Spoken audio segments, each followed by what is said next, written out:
ലോകം ഇന്നുവരെ കണ്ടിട്ടുള്ളതിൽ ഏറ്റവും വലിയ കരയുദ്ധമാണ് ഓപ്പറേഷൻ ബാർബറൂസ. രണ്ടാം ലോക മഹായുദ്ധത്തിലെ ടേണിംഗ് പോയിൻ്റായിരുന്നു ഓപ്പറേഷൻ ബാർബറൂസ.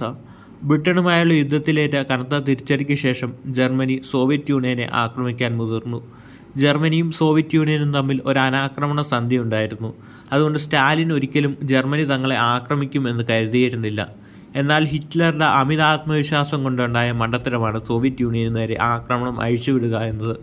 അദ്ദേഹത്തിൻ്റെ അമിതമായ കമ്മ്യൂണിസ്റ്റ് വിരോധവും ഇതിന് കാരണമായി. ആ ഓപ്പറേഷൻ ബാർബറൂസയുടെ കഥയാണ് ഇന്നത്തെ ഈ വീഡിയോയിൽ പറയാനായി പോകുന്നത്. കമ്മ്യൂണിസത്തെ തകർത്ത് ജർമ്മനിക്ക് വേണ്ടി ലെബൻസാം സ്വന്തമാക്കുക എന്ന ലക്ഷ്യത്തോടെ പ്രത്യയശാസ്ത്രപരമായ കമ്മ്യൂണിസത്തോടുള്ള വിരോധവും കൊണ്ട് അഡോൾഫ് ഹിറ്റ്ലർ ഓപ്പറേഷൻ ബാർബറൂസ പ്ലാൻ ചെയ്തു.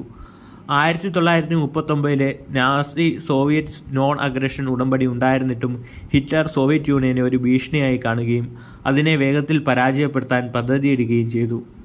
ഇതിൻ്റെ ലക്ഷ്യങ്ങൾ പടിഞ്ഞാറ് സോവിയറ്റ് യൂണിയനെ കീഴടക്കുക, റെഡ് ആർമിയെ നശിപ്പിക്കുക, എണ്ണയും ധാന്യവും പോലുള്ള വിഭവങ്ങൾ സുരക്ഷിതമാക്കുക എന്നിവയായിരുന്നു ലക്ഷ്യം.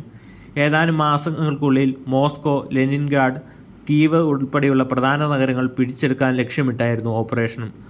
ആക്രമണത്തിനായി ഹിറ്റ്ലർ സൈന്യത്തെ 3ആയി തിരിച്ചു. ആർമി ഗ്രൂപ്പ് നോർത്ത്, അതിൻ്റെ ടാർഗറ്റ് ലെനിൻഗ്രാഡ് ആയിരുന്നു. അതായത് ലെനിൻഗ്രാഡ് പിടിക്കാൻ വേണ്ടിയിട്ട് ആർമി ഗ്രൂപ്പ് നോർത്തിനെ നിർമ്മിച്ചു. ഇനി സെൻറ്റർ ഭാഗം, അതായത് മോസ്കോയിലേക്ക് മുന്നേറാൻ വേണ്ടി ആർമി ഗ്രൂപ്പ് സെൻറ്ററിനെ വിന്യസിച്ചു. ആർമി ഗ്രൂപ്പ് സൗത്ത് എന്ന പേരിൽ യുക്രൈനിലും അതിൻ്റെ വിഭവങ്ങളെ ശ്രദ്ധ കേന്ദ്രീകരിക്കാനും ആർമി ഗ്രൂപ്പ് സൗത്ത് എന്ന പേരിൽ ആർമിയെ അയക്കുകയുണ്ടായി. അതിനുശേഷം ജർമ്മനിയുടെ ഏകദേശം 3.8 ദശലക്ഷം സൈനികരെയും 3350 ടാങ്കുകളും 2770 വിമാനങ്ങളും ഹിറ്റ്ലർ വിന്യസിച്ചു. 1941 ജൂൺ 22 സോവിയറ്റ് യൂണിയനെ ലക്ഷ്യമിട്ട് നാസി ജർമ്മനി ചരിത്രത്തിലെ ഏറ്റവും വലിയ സൈനിക ആക്രമണം ആരംഭിച്ചു. ഓപ്പറേഷൻ ബാർബറൂസയുടെ കഥ ആരംഭിക്കുന്നത് അവിടെയാണ്. ആത്മവിശ്വാസത്തിൻ്റെയും അഭിലാഷത്തിൻ്റെയും അന്തരീക്ഷത്തിലാണ് നാസി ജർമ്മനി ഓപ്പറേഷൻ ബാർബറൂസ ആരംഭിക്കുന്നത്. ജർമ്മൻ വിജയങ്ങൾ കൊണ്ട് ആദ്യഘട്ടം അടയാളപ്പെടുത്തി. പുലർച്ചെ 3350 ടാങ്കുകളും 2770 വിമാനങ്ങളുടെയും പിന്തുണയോടെ 3 ദശലക്ഷത്തിലധികം ജർമ്മൻ സൈനികർ സോവിയറ്റ് അതിർത്തി കടന്നു. അപ്രതീക്ഷിതമായ ആക്രമണങ്ങൾ അവർ നടത്തി. ഓപ്പറേഷൻ പ്രധാനമായി 3 സ്റ്റേജുകളായി തിരിച്ചിട്ടായിരുന്നു. Army group north, army group centre, army group south എന്നിങ്ങനെ. ദ്രുതഗതിയിലുള്ള കവചിത മുന്നേറ്റങ്ങളും അതിശക്തമായ വ്യോമ പിന്തുണയും സമന്വയിപ്പിച്ചുകൊണ്ട് ജർമ്മനി അവരുടെ സിഗ്നേച്ചർ ബ്ലിറ്റ്സ്ക്രീഗ് തന്ത്രങ്ങൾ പ്രയോഗിച്ചു. ഈ തന്ത്രം തുടക്കത്തിൽ തയ്യാറാകാത്ത സോവിയറ്റ് സേനയെ കീഴടക്കി.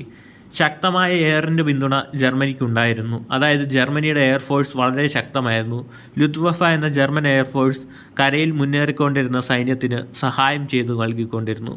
സോവിയറ്റ് യൂണിയനെ അതിവേഗം കീഴടക്കിക്കൊണ്ട് നാസി ജർമ്മനി മുന്നേറ്റങ്ങൾ തുടർന്നു. ആഴ്ചകൾക്കുള്ളിൽ ജർമ്മൻ സൈന്യം ബെലാറസ്, യുക്രൈൻ, ബാൾട്ടിക് സംസ്ഥാനങ്ങൾ എന്നിവയുൾപ്പെടെയുള്ള വിശാലമായ പ്രദേശങ്ങൾ പിടിച്ചെടുത്തു. ലക്ഷക്കണക്കിന് സൈനികരെ തടവിലാക്കപ്പെട്ടോടെ മുഴുവൻ സോവിയറ്റ് ഡിവിഷനുകളും വളയുകയും നശിപ്പിക്കപ്പെടുകയും ചെയ്തു. ബിയോലിസ്റ്റോക്ക് മിൻസ്ക് യുദ്ധം സോവിയറ്റ് സേനയെ വളയുകയും 30,000 സൈനികരെ പിടികൂടുകയും ചെയ്തു. തെക്ക് ജർമ്മനി കേവ് പിടിച്ചെടുത്തു. സൈനിക ചരിത്രത്തിലെ ഏറ്റവും വലിയ വളവുകളിലൊന്നായി മറ്റൊരു 6 ലക്ഷം സോവിയറ്റ് സൈനികരെ തടവിലാക്കി. ആക്രമണത്തിൻ്റെ ആദ്യ ദിവസങ്ങളിൽ ആയിരക്കണക്കിന് സോവിയറ്റ് വിമാനങ്ങൾ നിലത്ത് നശിപ്പിച്ചുകൊണ്ട് ലുത്വഫ ആകാശത്ത് ആധിപത്യം സ്ഥാപിച്ചു. 1941 ശരത് കാലത്തോടെ ജർമ്മൻ സൈന്യം സോവിയറ്റ് പ്രദേശത്തേക്ക് ആഴത്തിൽ മുന്നേറി. ലെനിൻഗ്രാഡിൻ്റെയും മോസ്കോയുടെയും പ്രാന്തപ്രദേശങ്ങളിലെത്തി. വിജയം ആസന്നമാണെന്ന് ഹിറ്റ്ലർ വിശ്വസിച്ചു. അദ്ദേഹത്തിൻ്റെ ജനറൽമാരും അങ്ങനെ വിശ്വസിച്ചു. എന്നിരുന്നാലും ദ്രുതഗതിയിലുള്ള വിജയം, നീണ്ടുകിടക്കുന്ന വിതരണ ലൈനുകൾ, കടുത്ത സോവിയറ്റ് പ്രതിരോധം കൂടാതെ സോവിയറ്റ് യൂണിയൻ്റെ വിശാലത എന്നിവ ഹിറ്റ്ലർക്ക് തിരിച്ചടിയായി തുടർന്നു. 1941 വേനൽക്കാലത്തിൻ്റെ അവസാനത്തോടെ നീണ്ടുകിടക്കുന്ന വിതരണ ലൈനുകൾ, കടുത്ത സോവിയറ്റ് പ്രതിരോധം, സോവിയറ്റ് യൂണിയൻ്റെ വിശാലത എന്നിവ കാരണം ജർമ്മൻ മുന്നേറ്റം മന്ദഗതിയിലായി. റെഡ് ആർമി തുടക്കത്തിൽ പിടിമുറുക്കിയെങ്കിലും വീണ്ടും സംഘടിക്കുകയും പ്രത്യാക്രമണം നടത്തുകയും ചെയ്തു, പ്രത്യേകിച്ച് സ്മോലസ്കിലും കേവിന് ചുറ്റും. ആർമി ഗ്രൂപ്പ് നോർത്ത് ലെനിൻഗ്രാഡ് ലക്ഷ്യമിട്ട് മുന്നേറി.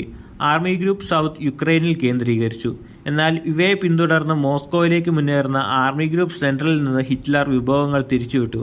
ഈ തീരുമാനം മോസ്കോയിലേക്കുള്ള മുന്നേറ്റങ്ങൾ വൈകിപ്പിക്കുകയും മൊത്തത്തിലുള്ള ആക്രമണത്തെ ദുർബലപ്പെടുത്തുകയും ചെയ്തു.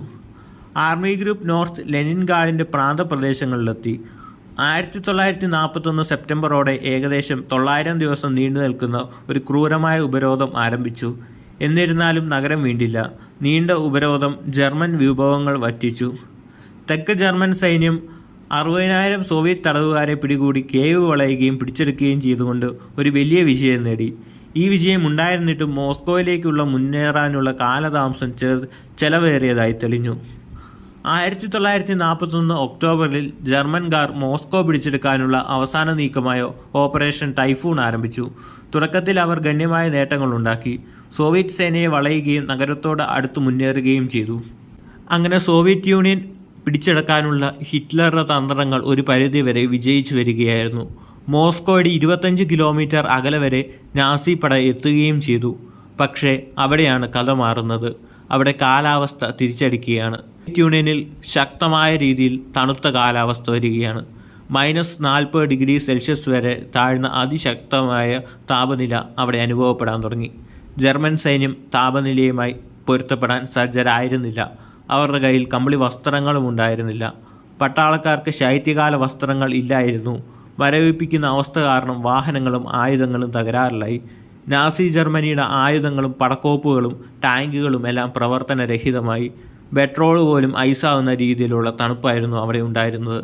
സോവിയറ്റ് യൂണിയനിലെ വിശാലമായ ദൂരങ്ങളും മോശം അടിസ്ഥാന സൗകര്യങ്ങളും സൈനികർക്ക് ഭക്ഷണം, വെടിമരുന്ന്, ഇന്ധനം എന്നിവ വിതരണം ചെയ്യുന്നത് ബുദ്ധിമുട്ടിലാക്കി. മഞ്ഞു നിറഞ്ഞ റോഡുകൾ സഞ്ചാരയോഗ്യമല്ലാതായി. വിതരണ ലൈനുകൾ തകർക്കപ്പെട്ടു. അപ്പോൾ ഹിറ്റ്ലർ പുതിയൊരു തന്ത്രം പ്രയോഗിച്ചു. ലുഫ്റ്റ്വാഫെ വഴി സൈനികർക്ക് ആവശ്യമായ സപ്ലൈ കൊടുക്കാമെന്ന്. എന്നാൽ അത്തരത്തിൽ യുദ്ധവിമാനങ്ങൾ കൊണ്ട് സപ്ലൈ കൊടുക്കാൻ ശ്രമിച്ചപ്പോൾ സോവിയറ്റ് യൂണിയൻ അത്തരം വിമാനങ്ങളെ ആക്രമിച്ച് ഇത്തരം ശ്രമങ്ങൾ തടഞ്ഞു. ചുരുക്കത്തിൽ നാസി ജർമ്മനി വിജയിച്ചുകൊണ്ട് മുന്നേറിയെങ്കിലും സോവിയറ്റ് യൂണിയനിലെ അതിശക്തമായ ശൈത്യം ഹിറ്റ്ലറെ തകർക്കുക തന്നെ ചെയ്തു. ഓപ്പറേഷൻ ടൈഫൂൺ പാളാനായി തുടങ്ങി. മോസ്കോയിലേക്കുള്ള ജർമ്മൻ മുന്നേറ്റം 1941 ഡിസംബറിൽ സോവിയറ്റ് പ്രതിരോധവും ശീതകാലത്തിൻ്റെ തുടക്കവും കാരണം സ്തംഭിച്ചു. ജർമ്മൻ സൈന്യം തളർന്ന് അമിതമായി വികസിക്കുകയും പ്രത്യാക്രമണങ്ങൾക്ക് ഇരയാവുകയും ചെയ്തു. സോവിയറ്റ് യൂണിയൻ പ്രത്യാക്രമണം ആരംഭിക്കുകയാണ്. 1941 ഡിസംബർ 5 ജനറൽ ജോർജി സുക്കോവിൻ്റെ കീഴിൽ റെഡ് ആർമി വൻ പ്രത്യാക്രമണം നടത്തി. ശീതകാല യുദ്ധത്തിനായി പരിശീലിപ്പിച്ച സൈബീരിയൻ ഡിവിഷനുകൾ ഉൾപ്പെടെയുള്ള പുതിയ സോവിയറ്റ് സൈന്യം ജർമ്മനികളെ മോസ്കോയുടെ പ്രാന്തപ്രദേശങ്ങളിൽ നിന്ന് പിന്നോട്ട് തള്ളി. സോവിയറ്റുകൾ ജർമ്മനിയുടെ ദുർബലമായ ഭരണകൂടത്തെ ചൂഷണം ചെയ്തു. പ്രധാന പട്ടണങ്ങൾ തിരിച്ചുപിടിക്കുകയും ജർമ്മനികളെ ഒരു പ്രതിരോധ നിലപാടിലേക്ക് നിർബന്ധിക്കുകയും ചെയ്തു. രണ്ടാം ലോക മഹായുദ്ധത്തിൽ വേഴ്സ് മാർച്ചിൻ്റെ ആദ്യ വലിയ തോൽവിയാണ് പ്രത്യാക്രമണം അടയാളപ്പെടുത്തിയത്. മോസ്കോ പിടിച്ചെടുക്കുന്നതിൽ പരാജയപ്പെട്ട് സോവിയറ്റ് യൂണിയനുമേലുള്ള പെട്ടെന്നുള്ള വിജയമെന്ന ജർമ്മൻ പ്രതീക്ഷ അപ്പാടെ തകർന്നു. നീണ്ട പ്രചാരണം ജർമ്മൻ വിഭവങ്ങളും ജർമ്മൻ സൈനികരുടെ മനോവീര്യവും ചോർത്തി. തോൽവി ജർമ്മനിയുടെ സൈനിക തന്ത്രത്തിൻ്റെ പരിമിതികളും സോവിയറ്റ് യൂണിയൻ്റെ പ്രതിരോധശേഷി കുറച്ചു കണ്ടതിലെ അപകടവും സൂചിപ്പിക്കുന്നു. ഈസ്റ്റേൺ ഫ്രണ്ട് ദീർഘവും ചെലവേറിയതുമായ ഒരു സംഘടനമായി മാറി. ആത്യന്തികമായ യുദ്ധത്തിൽ ജർമ്മനിയുടെ പരാജയത്തിന് ഇത് കാരണമായി. ഓപ്പറേഷൻ ബാർബറൂസയുടെ പരാജയം രണ്ടാം ലോക മഹായുദ്ധത്തിലെ ഒരു വഴിത്തിരിവായിരുന്നു. ഒരുപക്ഷെ ഓപ്പറേഷൻ ബാർബറൂസ നടത്തിയില്ലായിരുന്നെങ്കിൽ ജർമ്മനി അജേയരായി മാറുമായിരുന്നു. എന്നാൽ ഹിറ്റ്ലർക്ക് പറ്റിയ ഏറ്റവും വലിയ മണ്ടത്തരമായിരുന്നു സോവിയറ്റ് യൂണിയൻ ആക്രമണം. ഇതിൽ പെട്ടെന്ന് പറയേണ്ട ഒരു കാര്യം കൂടിയുണ്ട്. പണ്ട് നെപ്പോളിയൻ ബോണപ്പാർട്ടും റഷ്യയെ ആക്രമിച്ച് കീഴ്പ്പെടുത്താനായി ശ്രമിച്ചതാണ്. എന്നാൽ അദ്ദേഹത്തിന് വിനയായി തീർന്നത് റഷ്യൻ ശൈത്യമാണ്.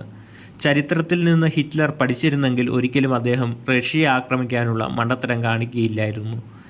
യുദ്ധത്തിലെ തോൽവി ജർമ്മൻ സേനയുടെ മനോവീര്യം തകർക്കുകയും സോവിയറ്റ് യൂണിയൻ്റെ സേനയുടെ മനോവീര്യം വർദ്ധിപ്പിക്കുകയും ചെയ്തു. ജർമ്മനി അജേയമാണെന്ന ധാരണയ്ക്കുള്ള ഏറ്റവും വലിയ തിരിച്ചടിയായിരുന്നു ഓപ്പറേഷൻ ബാർബറൂസയുടെ പരാജയം.